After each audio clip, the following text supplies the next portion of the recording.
Bonjour, nous nous retrouvons pour parler cette fois de la perspective cavalière. Euh, Souvent en mathématiques, on représente les figures qu'on voit dans l'espace, mais en fait sur une feuille de papier. La feuille de papier, elle est plane, alors que dans l'espace, il y a trois dimensions.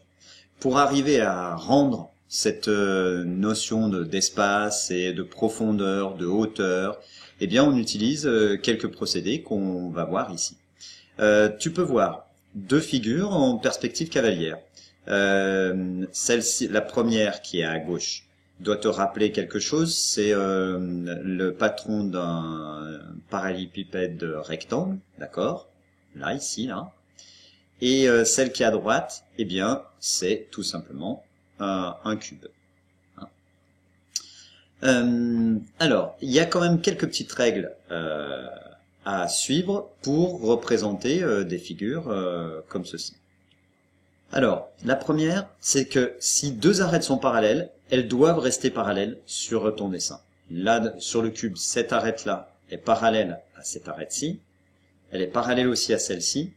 Donc, quand je les représente, elles doivent rester parallèles. Hein, reste parallèles. Maintenant, si elles ont la même longueur, sur ton dessin aussi, elles doivent avoir la même longueur. Si cette arête-là fait 2 cm, pour mesure 2 cm, celle-ci, celle-ci, puis celle-ci, doivent aussi avoir pour mesure 2 cm. Attention, des arêtes parallèles. Je n'ai pas parlé de celle-là, hein, ou encore de celles-là qui ne sont pas parallèles à cette arête-ci. D'accord ?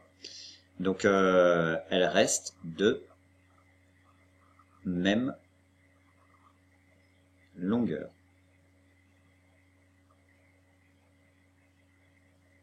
Voilà.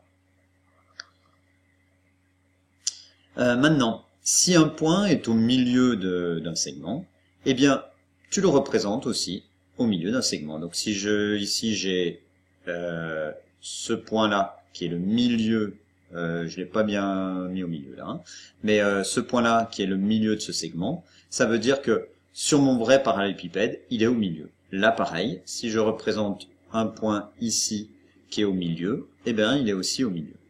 Maintenant, ça découle aussi un petit peu de ça. Hein. Si j'ai trois points alignés, alors celui-là, celui-ci et celui-là, sur mon vrai cube, eh bien à ce moment-là, sur mon dessin, ils doivent être aussi alignés. Si là, je mets un point qui est là et que je considère qu'il est aligné avec ces deux sommets-ci, eh ben ça veut dire que il est aussi sur ma vraie figure aligné avec les deux autres points. Donc les milieux restent des milieux. Hein, et les points alignés restent alignés. Voilà. Ensuite, les arêtes cachées. Alors, sur le patron de mon parallélépipède, comme c'est un patron c'est sur une feuille, hein, donc c'est dans un plan, j'ai pas d'arête cachée et j'ai pas de face cachée. Donc là, tous mes traits sont pleins. Par contre, ici, là, la face arrière de mon cube, je ne suis pas censé la voir, puisque la face avant et la face de côté, là, me gênent pour la voir. Cette face aussi, je ne suis pas censé la voir, et celle-là non plus. Et bien à ce moment-là, on représente ce qui est caché se représente en pointillé. Voilà. D'une manière générale, la face avant, c'est-à-dire celle qui est censée être le plus près de mon œil, hein, eh bien, elle peut être représentée en vraie grandeur. En vraie grandeur. C'est-à-dire que si c'est un carré de 2 cm de côté, je peux dessiner un carré de 2 cm de côté. Dernière règle avant de voir comment on peut représenter un patron. Hop. Voilà. Dernière règle, les arêtes fuyantes, on les représente 2 fois plus petits que dans la réalité et avec un angle d'environ 30 degrés. Environ, hein. C'est-à-dire que si c'est 28, 25 ou même 40, ça va. On va dire entre 20 degrés et 30 degrés. Attention, d'environ 30 degrés par rapport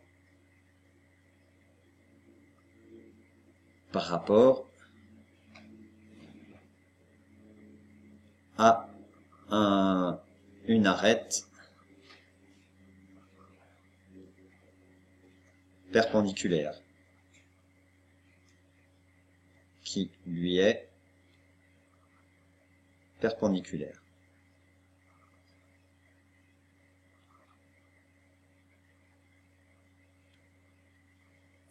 Alors, regardons sur le cube ici. Qu'est-ce que c'est?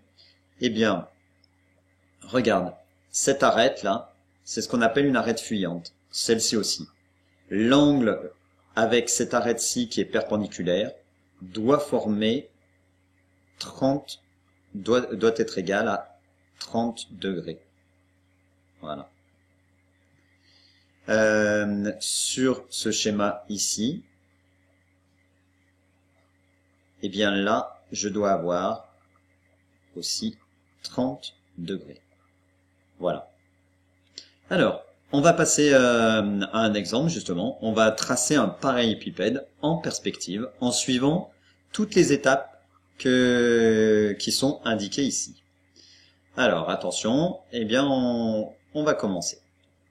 Alors, on va faire un parallélépipède qui a pour largeur 7 cm, pour hauteur 3 cm et pour profondeur 4 cm. Il faut d'abord que tu traces le rectangle qui représente la face avant, ABCD, en vraie grandeur. Donc, AB 7 cm, BC 3 cm, d'accord? Et tu complètes le rectangle. N'hésite pas à mettre sur pause, hein, parce que ça va forcément un petit peu plus vite que ce que tu fais toi.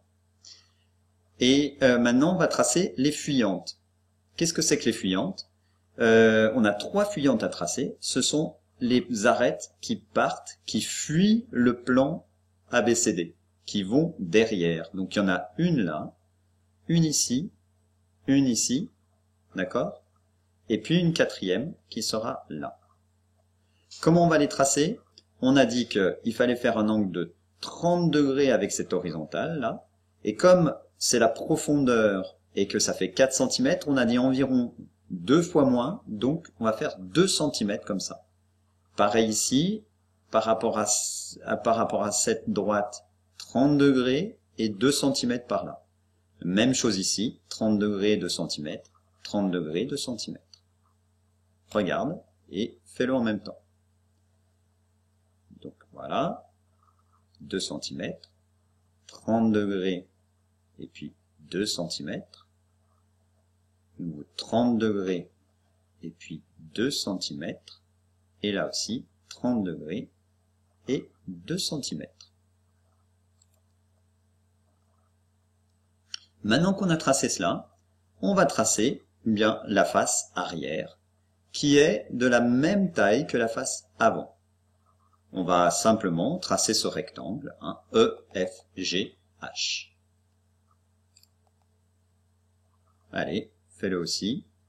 Ou ma règle va dans tous les sens. Elle est complètement tordue. Et voilà, j'ai mon parallélépipède dessiné en perspective. Il ne me reste plus qu'à mettre les pointillés. Alors ici, entre A et E. Ici entre E et H. Et puis ici entre E et F. À toi de les faire. Et bien voilà, tu as représenté ta première figure en perspective cavalière. Il ne reste plus qu'à t'entraîner sur d'autres figures. À bientôt et bon courage!